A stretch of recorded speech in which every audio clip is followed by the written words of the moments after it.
शुरू करें। क्या लिखा है बेटा क्वेश्चन में? देखेंगे सबसे पहले L, M, N are partners of a firm. They share profit and loss in the ratio of 4:3:3. L, M, N, all ratio 4:3:3.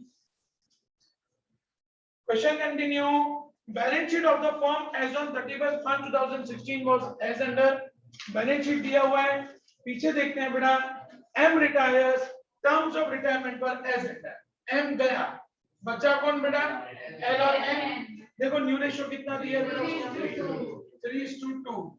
सबसे पहले गेन की formula u minus 4 L। L का new ratio 3/5, old ratio L का 4/10। तो 4 10 3 are 30 minus 20 upon 50, 10 upon 50 L। फिर उसके बाद N का न्यू रेशियो है 2/5 माइनस N का ओल्ड रेशियो है 3/10। 10 2s are 20 minus 15 upon 50, 5/50। फिर बेटा में adjustment number 2, bad debts of 8,000 is written off and provision for bad debt is to be kept at 10% and provision for discount reserve is to be kept at 5% on debtors।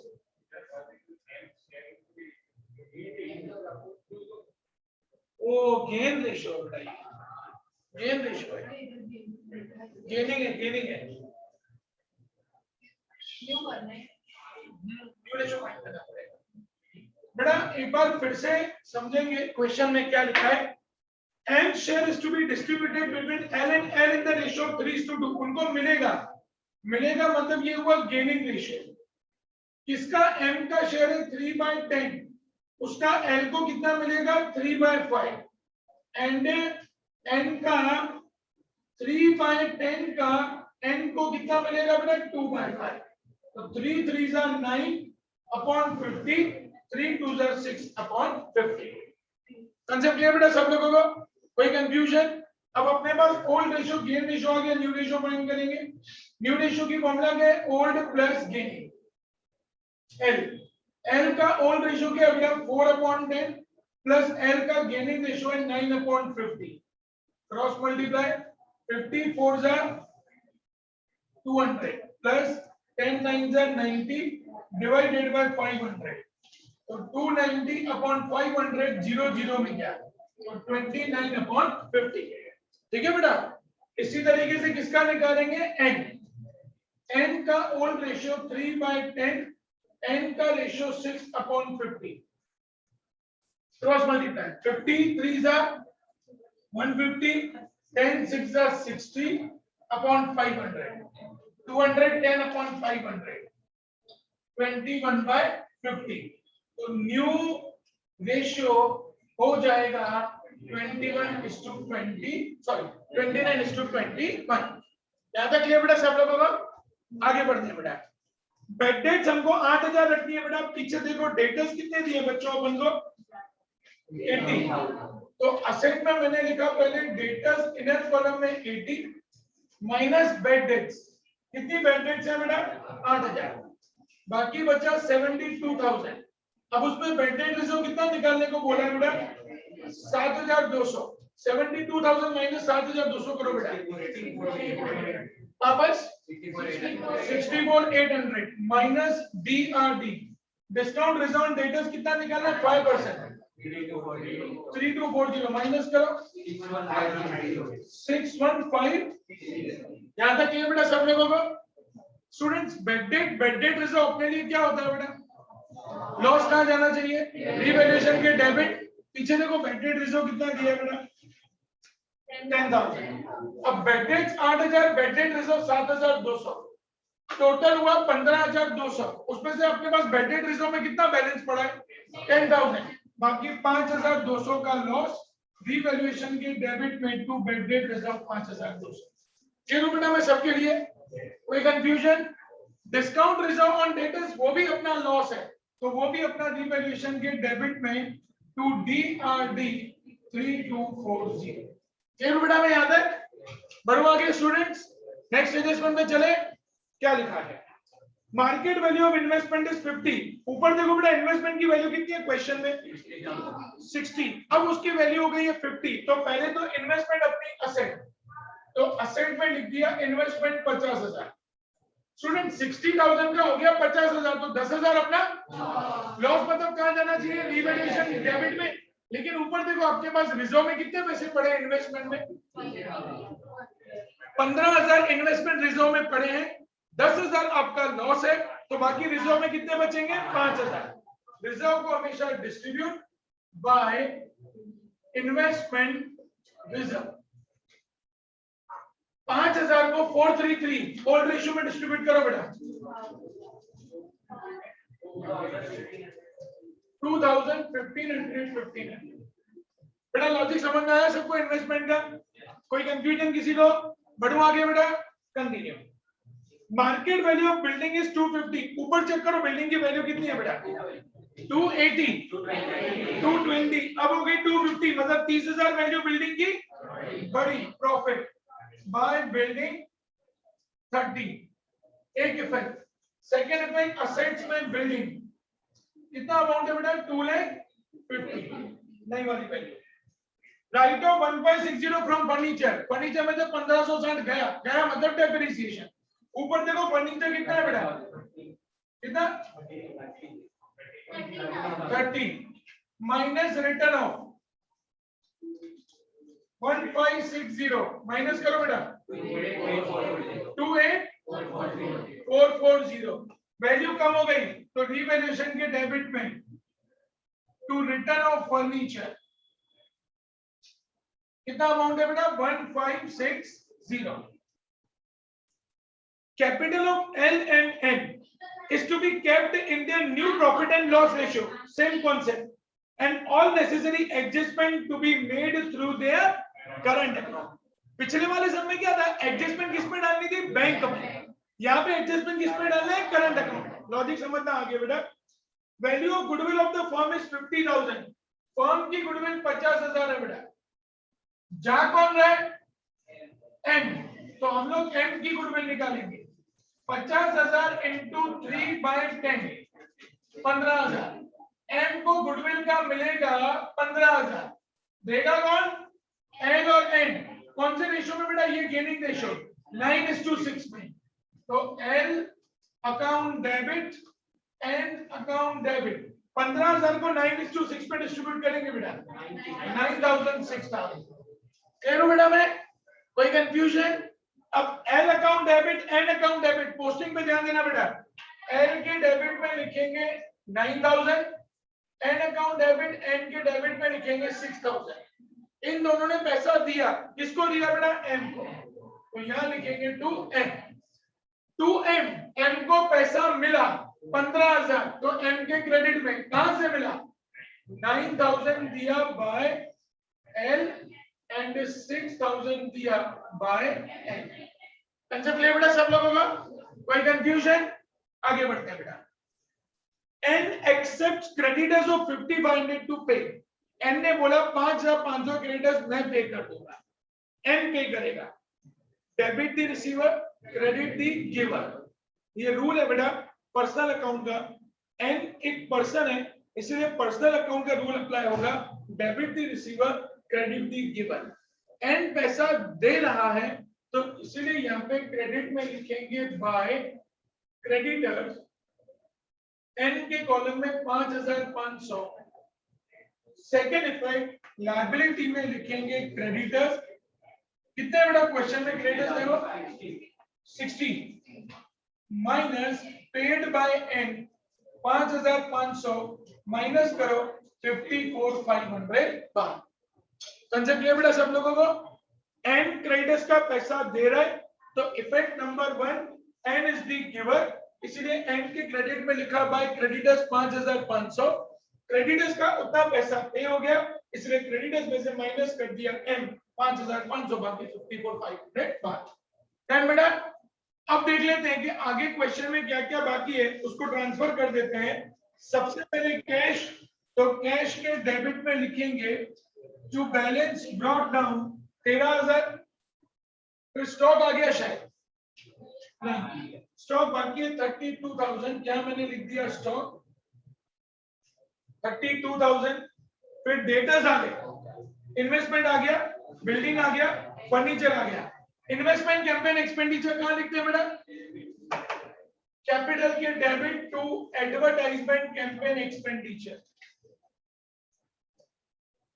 कितना amount है बेटा? 20,000।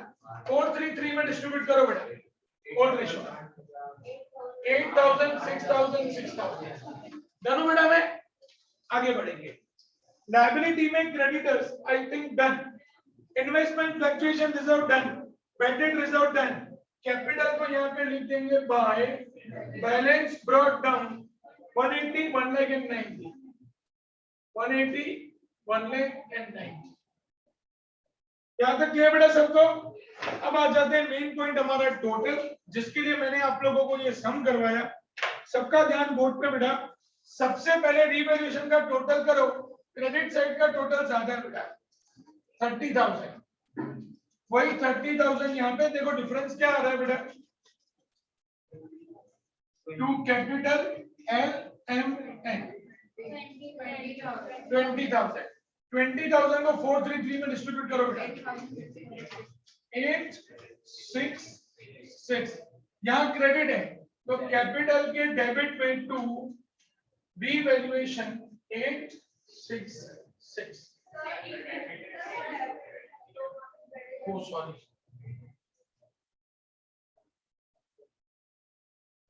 पूरा सम गलत हो जाएगा अभी। Bye revaluation 866, बराबर है? अब ध्यान देना बेटा, हमको क्वेश्चन में क्या लिखा है कि जो ओल्ड कैपिटल है वही हमारा न्यू कैपिटल है। ओल्ड कैपिटल कितना था? 180 1,90,000, तो 280 प्लस 90 आई थिंक 350, 3,70,000 ये ओल्ड कैपिटल था। एक बार स्टेटमेंट को वापस समझ ले बेटा, क्या लिखा है?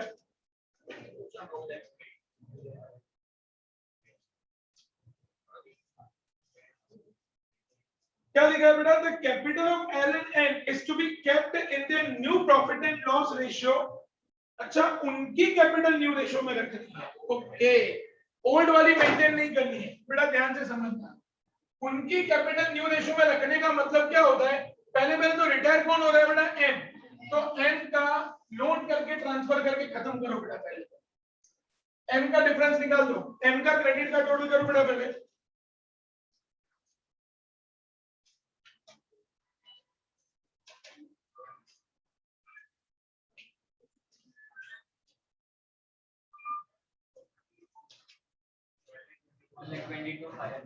वन लाख 22,500 वही करेंगे यहाँ पे। डेबिट में देखो लोन का अमाउंट कितना आ रहा है बेटा? 1,06,000।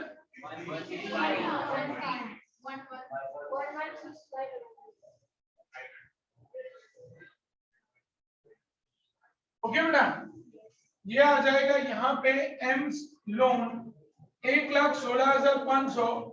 स्टूडेंट्स, प्रीवियस क्वेश्चन में हमको ये बोला था कि जो ओल्ड कैपिटल है वही न्यू कैपिटल में रखना है। यहाँ पे ऐसा बोला है कि सिर्फ न्यू कैपिटल मेंटेन करना है। तो न्यू कैपिटल हम लोग कैसे मेंटेन करेंगे? ध्यान देना, सबसे पहले एल का डिफरेंस निकालो बेटा।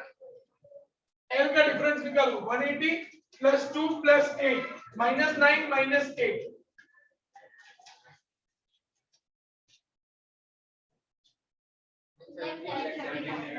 $1,73,000 ये एल का आया। अब ऐसे ही एन का डिफरेंस निकालो बेटा, क्रेडिट का प्लस करके डेबिट का माइनस करो।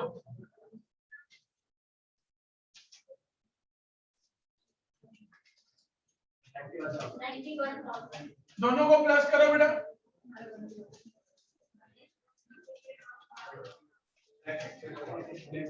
अब जो 2,64,000 आया उसको हम लोग न्यू रेशियो में डिस्ट्रीब्यूट करेंगे, जो है 29:21। एल और एन 2,64,000 को 29:21 में डिस्ट्रीब्यूट करो बेटा, 29:21 में डिस्ट्रीब्यूट करो। 1,53,000 120 और n में 1,10,880। ओके ठीक है बेटा, पता चला यहाँ तक क्या किया?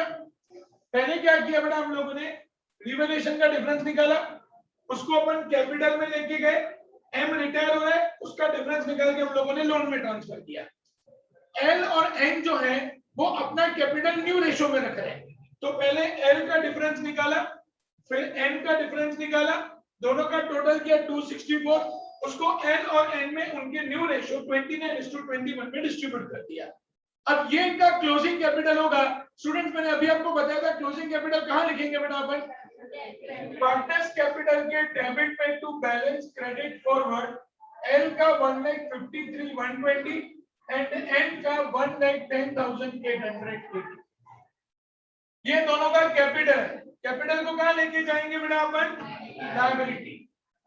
कैपिटल एल और एन, एल का 1,53,120, एन का 1,10,880, दोनों को प्लस करो बेटा, 2,64,000 बाहर। यहाँ तक क्लियर हो बेटा मैं सबको?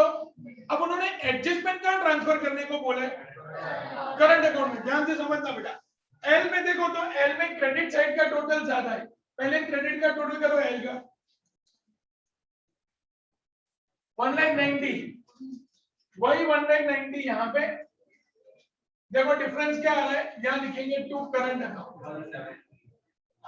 कैसे? 1,9। अब बेटा ये डेबिट है, तो डेबिट का ट्रांसफर कहां पे होगा? क्रेडिट। क्रेडिट मतलब लायबिलिटी, लायबिलिटी में लिखेंगे एल्स करंट अकाउंट 1,9880। देखो बेटा मैं इसी तरीके से अब एन का टोटल करेंगे। देखो एन का टोटल डेबिट में ज्यादा है बेटा, डेबिट में टोटल करो एन का 1,22,880 शायद, और वही टोटल यहाँ पे क्रेडिट में 1,22,880 बाय करंट अकाउंट कितना? ओके अब ये क्रेडिट है तो क्रेडिट का लेके आएंगे डेबिट, डेबिट मतलब असेट, एंड करंट अकाउंट 1,9880। ठीक है बेटा, revaluation done, capital done. Capital का टोटल सबको पता चल गया कैसे किया बेटा? कोई कंफ्यूजन कैपिटल में? अब बैंक का टोटल करो तो बैंक का डेबिट का टोटल है 13, वही आ जाएगा क्रेडिट में 13 बाय बैलेंस क्रेडिट फॉरवर्ड 13 आ जाएगा, और वो आ जाएगा असेट में कैश बैलेंस 13 आ जाएगा। अब दोनों तरफ का टोटल करो बेटा, देखो मैच आ रहा है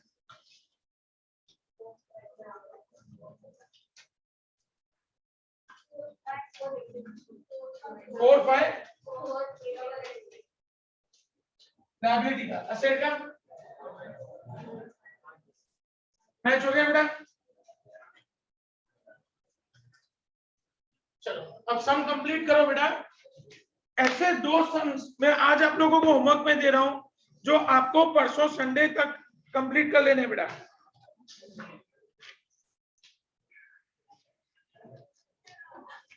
देखो भी छोटा समझ सर क्रेडिटर्स की थर्ड एंट्री नहीं आएगी? क्रेडिटर्स की थर्ड एंट्री क्यों भाई? दो एंट्री होगी ना, एक क्रेडिट और दूसरा एन ने पे किया इसलिए एन के क्रेडिट में।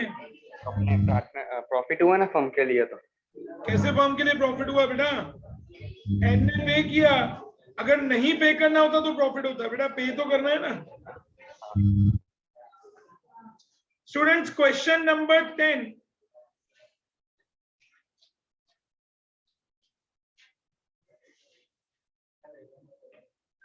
पेज नंबर 268 पे क्वेश्चन नंबर 10।